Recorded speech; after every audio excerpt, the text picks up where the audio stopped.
The Iroha-Uta small plate is one of the signature creations of ARITAKANA. Created in collaboration with calligrapher Tofu Hayama, each piece is crafted entirely at Soyu, from forming the clay to the final firing. In this film, we invite you to follow part of his journey, from raw material to finished porcelain. The porcelain used for these plates begins with Amakusa pottery stone from Kumamoto Prefecture. While the Arita porcelain first developed in the early 17th century using pottery stone discovered in Arita, most porcelain produced today relies on Amakusa stone, a material that continues to uphold the long tradition of Arita ware. For this project, we use a porcelain clay known as Erichu. Containing a small amount of iron, it produces a soft, bluish-white tone rather than a stark, pure white. This subtle color enhances painted decoration and allows the cobalt blue gosu pigment to appear especially vivid after firing. The clay is carefully kneaded to remove air pockets and create an even consistency. Any trapped air can cause cracking during firing. Because porcelain clay is less flexible than ordinary clay, shaking it on the wheel requires considerable skill. In the Hizen region, including Arita and Karatsu, potters traditionally use a distinctive wooden tool called a nobebera. Its shape allows craftsmen to stretch and compress the clay efficiently, helping them create forms with remarkable precision and consistency. Maintaining an even wall thickness while producing a delicate and lightweight vessel demands years of experience. The rim, often called the face of the vessel, receives particular attention. It is compressed and smoothed using soft deer leather, creating a comfortable feel when touched or used. Custom-made shaping tools are then employed to refine the curves and profile of the plate. Consistency is essential, especially when plates are stacked, so the placement and angle of these tools remain carefully controlled throughout production. Once the form is complete, a handmade measuring tool called a tombo is used to check its dimensions. The piece is then separated from the wheel using a cutting wire. The vessels are dried slowly over several days. Rapid drying can cause warping or cracking. When a small amount of moisture remains, the hot ring is carefully carved using a rotating wheel and specialized trimming tools. During trimming, craftsmen constantly check the vessel by touch. They adjust the thickness and balance until the actual weight feels harmonious with the appearance of the form. A vessel that feels too light may seem fragile, while one that feels too heavy can feel cumbersome. Achieving the right balance is an essential part of the process. After trimming, the surface is carefully wiped with water in a finishing process known as mizufuki. This removes small imperfections and prepares the piece for decoration and glazing.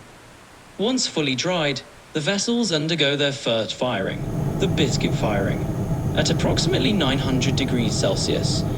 This stage reveals any hidden cracks or distortions.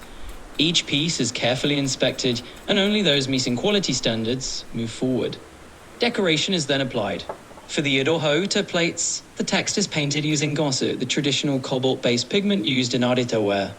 Before firing, the pigment appears dark and almost black, but after the final firing, it transforms into a brilliant blue. The creator's mark is also added to the foot ring. Though rarely seen during use, it serves as a quiet signature, a record of the vessel's creation. Some variations of the plate use a different decorative approach. The Iroha-Uta is first written with traditional calligraphy ink.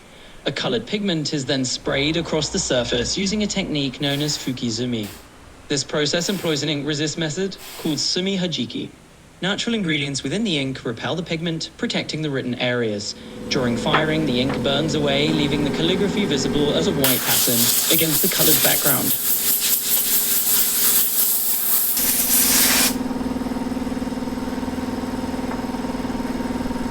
Once decoration is complete, the vessels are glazed. Glaze is a thin, glass-like coating that gives porcelain its characteristic luster, durability, and resistance to water. The glaze mixture must be stirred thoroughly before use. Each vessel is dipped into the glaze bath and carefully cleaned to remove any excess coating.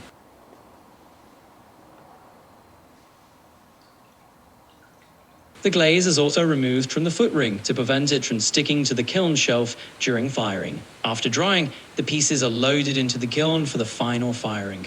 Over approximately 18 hours, temperatures rise to around 1,300 degrees Celsius. During firing, the oxygen level inside the kiln is carefully reduced, creating what is known as a reduction atmosphere.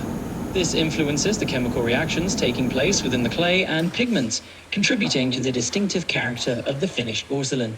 When firing is complete, every piece is inspected individually. The foot ring is polished with a whetstone to remove any roughness, ensuring a smooth feel and preventing scratches on tables and shelves. Looking closely at the finished work, one can appreciate the subtle bluish white body and the rich blue tones of the decoration. The clay has transformed into dense, vitrified porcelain that no longer absorbs water, marking the completion of its journey.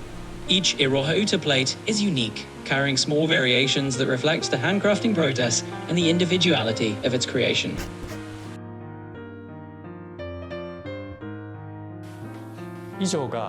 The process you have seen traces the journey from raw clay to finished porcelain. Erichu, although not regarded as the purest white porcelain clay, develops a distinctive bluish tone after firing, a quality that beautifully enhances painted decoration. Incorporating the increases technique, so characteristic of calligraphic expression, required considerable experimentation and effort. Yet the results have been deeply rewarding, both for the creators and for those who have had the opportunity to hold the finished piece in their hands. While this film introduces the making of the ARITAKANA Iroha-Uta plate, we also hope it offers a glimpse into the craftsmanship behind the tableware we use every day.